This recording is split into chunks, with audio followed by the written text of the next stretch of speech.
Assalamualaikum warahmatullahi wabarakatuh. Perkenalkan, saya Muhammad Bahrul Ulum dari Prodi Teknik Informatika kelas 2. Pada kesempatan kali ini, saya akan menjelaskan mengenai asbabun nuzul. Ada 4 pokok pembahasan yang akan kita pelajari di sini. Yang pertama ada sejarah turunnya Al-Quran. Yang kedua, pengertian asbabun nuzul. Yang ketiga, metode untuk mengetahui asbabun nuzul. Yang keempat, ada contoh ayat yang mempunyai asbabun nuzul. Yang kelima, manfaat memahami asbabun nuzul. Dan yang terakhir ada kitab tentang asbabun nuzul. Oke, yang pertama, sejarah turunnya Al-Quran. Al-Quran diturunkan melalui perantara malaikat Jibril yang menyampaikan langsung kepada Nabi Muhammad. Wahyu pertama yang turun adalah surat Al-Alaq ketika Nabi Muhammad berusia 40 tahun pada tanggal 17 Ramadan di Gua Hira. Wahyu yang selanjutnya diturunkan jedanya selama 3 tahun. Al-Quran diturunkan sedikit demi sedikit selama 23 tahun masa kenabian, atau lebih tepatnya selama 22 tahun, 2 bulan, dan 22 hari. Ayat demi ayat diturunkan oleh Allah dalam keadaan yang berbeda-beda. Dalam ranah sosial, ada banyak ayat Al-Quran yang diturunkan sebagai jawaban atas problem yang dialami oleh Nabi Muhammad dan para sahabatnya. Menyikapi hal ini, para ulama membuka ranah penelitian baru dalam ilmu tafsir yang disebut dengan asbabun nuzul. Al-Quran tidak turun dalam satu masyarakat yang hamba budaya. Sekian banyak ayatnya, oleh ulama dinyatakan sebagai harus dipahami dalam konteks sebab nuzulnya. Kemudian pengertian asbabun nuzul. Dari segi bahasa, pengertian asbabun nuzul itu bisa diketahui dari 2 kata dari bahasa Arab yang membentuknya, yaitu asbabun dan nuzul. Asbabun adalah jamak dari sababun yang artinya sebab atau karena, sementara nuzul dari kata nazala yang memiliki arti turun. Jadi, pengertian dari asbabun nuzul adalah sebab-sebab turunnya. Dalam hal ini adalah turunnya ayat Al-Quran. Adapun secara istilah syara', arti dari asbabun nuzul itu adalah suatu hal, baik sebuah peristiwa atau pernyataan, di mana karena hal itu ayat Al-Quran diturunkan sebagai penjelas mengenai suatu hukum pada saat hal tersebut terjadi. Jadi pada intinya, asbabun nuzul adalah sebab-sebab atau latar historis turunnya Al-Quran. Para mufassir Al-Quran sepakat bahwa asbabun nuzul adalah diturunkan ayat Al-Quran atas sebuah kejadian untuk mengabadikan atau menjelaskan hukum atas kejadian tersebut.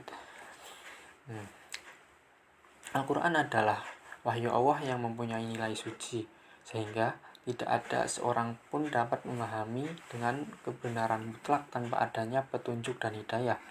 Maka dari itu, dalam memahami Al-Quran, seorang harus mengetahui asbabun nuzul atau konteks turunnya ayat.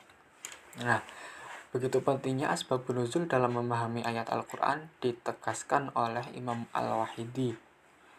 Seorang tidak akan mengetahui tafsir atau maksud dari suatu ayat tanpa berpegang pada peristiwa dan konteks turunnya ayat.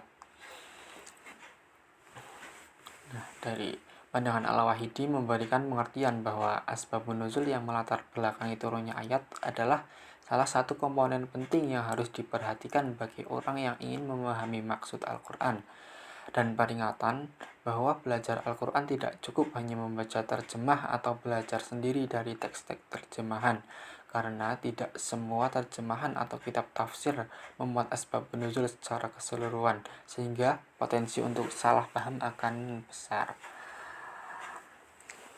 Jadi, tidak boleh memahami Al-Quran terpaku pada teks atau terjemahannya saja. Kita harus melihat atau memperhatikan konteks turunnya ayat, karena asbab an-nuzul adalah komponen dasar dalam memahami Al-Quran.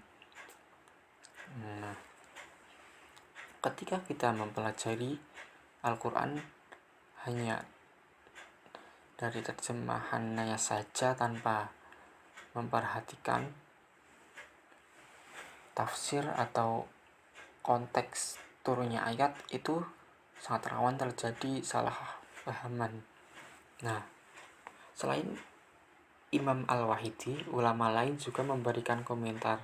Misalnya,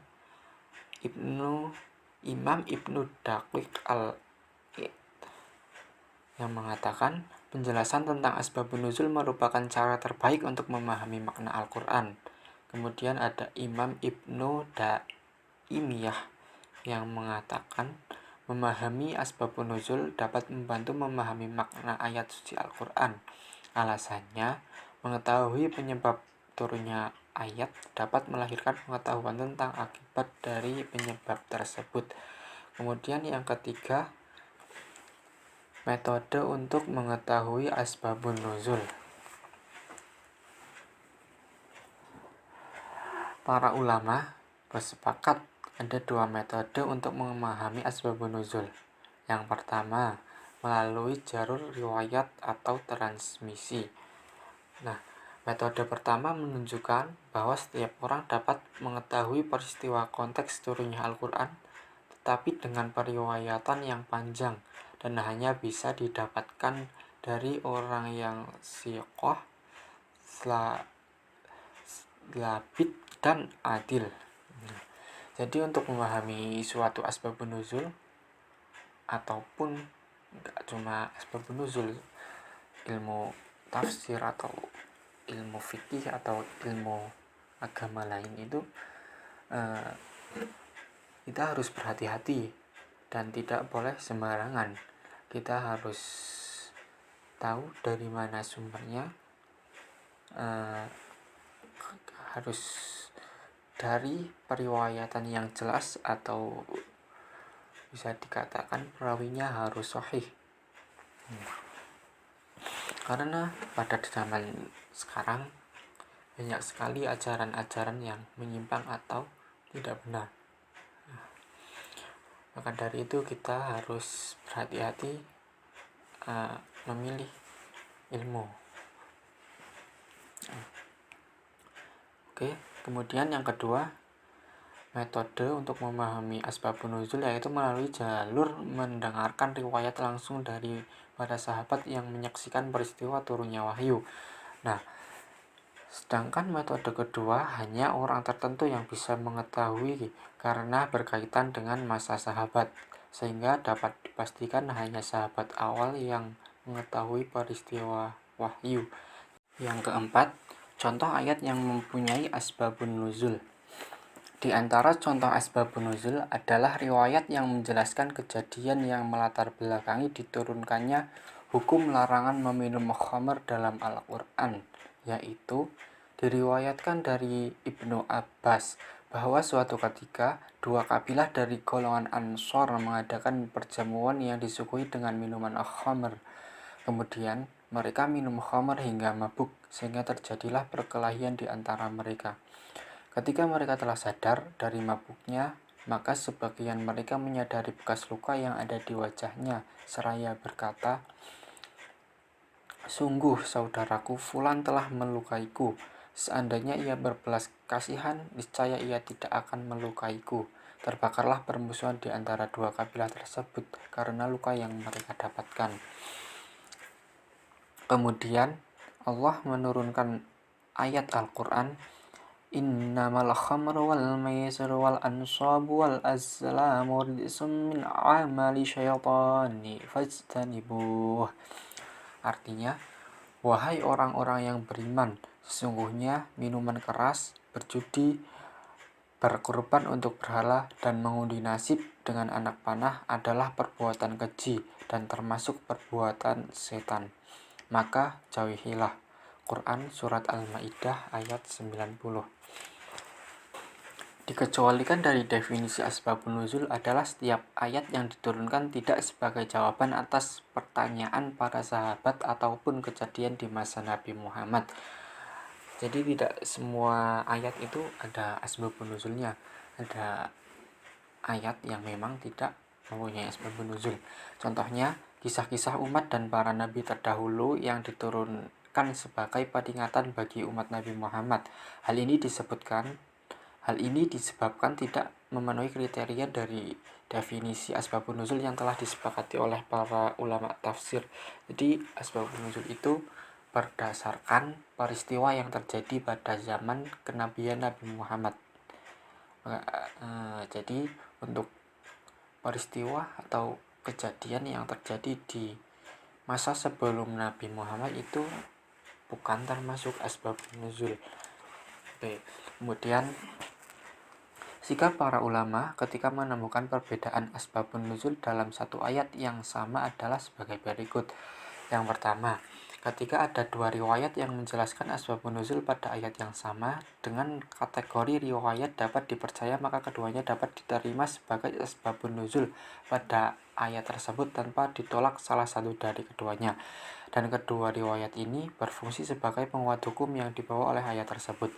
Sangat mungkin terjadi sebuah ayat yang sama diturunkan lebih dari satu kali sebagai jawaban atas beberapa kejadian yang terjadi di masa Nabi Muhammad SAW.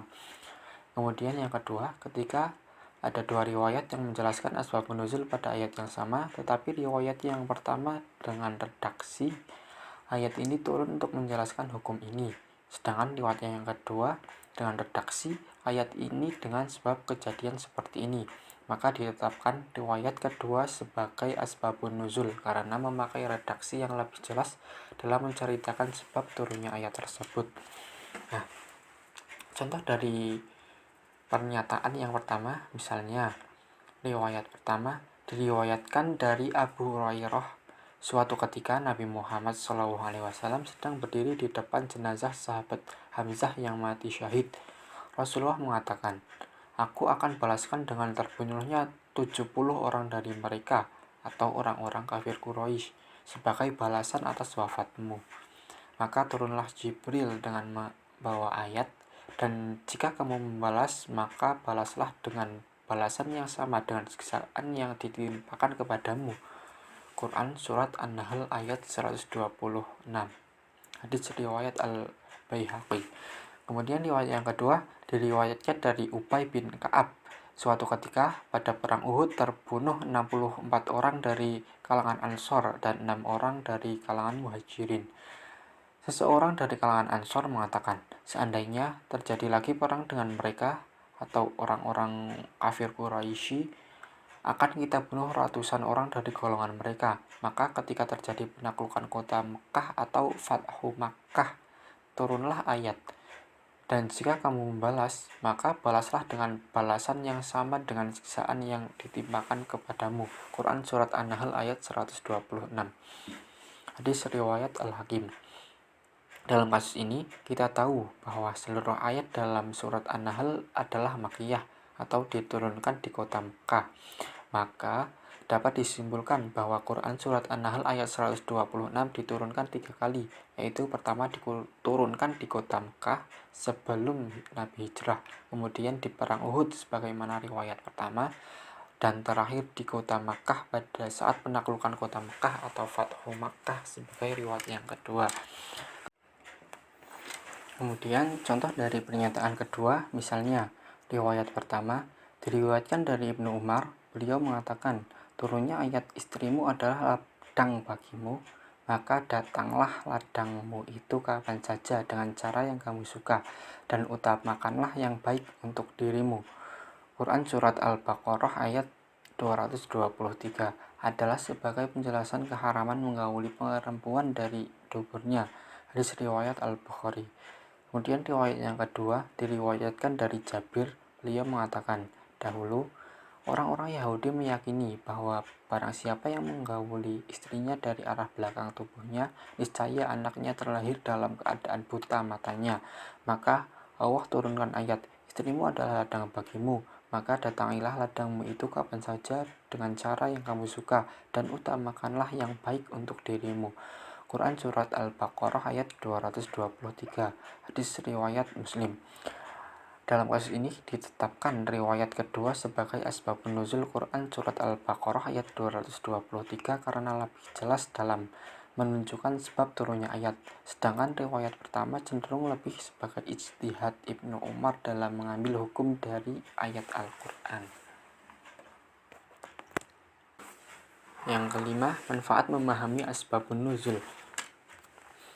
Manfaat memahami asbabun nuzul antara lain: yang pertama, dapat dijadikan sebagai alat bantu atau penolong untuk memahami ayat suci Al-Quran dengan benar.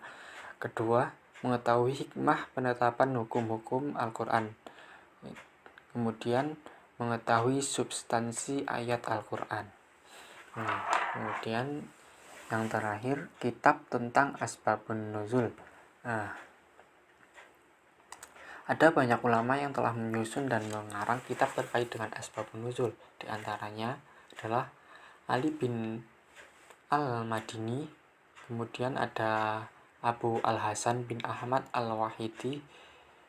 Ia menyusun kitab yang diberi nama Asbab An-Nuzul.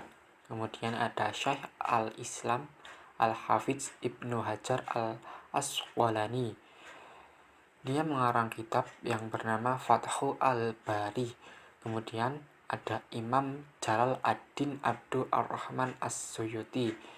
Beliau menyusun kitab yang diberi nama Lubab An-Nuqul fi Asbab An-Nuzul, yang dimana kitab ini menjadi literatur paling masyhur dalam kajian ilmu asbabun nuzul. Dan kitab ini merupakan literatur yang paling banyak diterbitkan daripada literatur lainnya. Terima kasih, mungkin cukup sekian dari saya.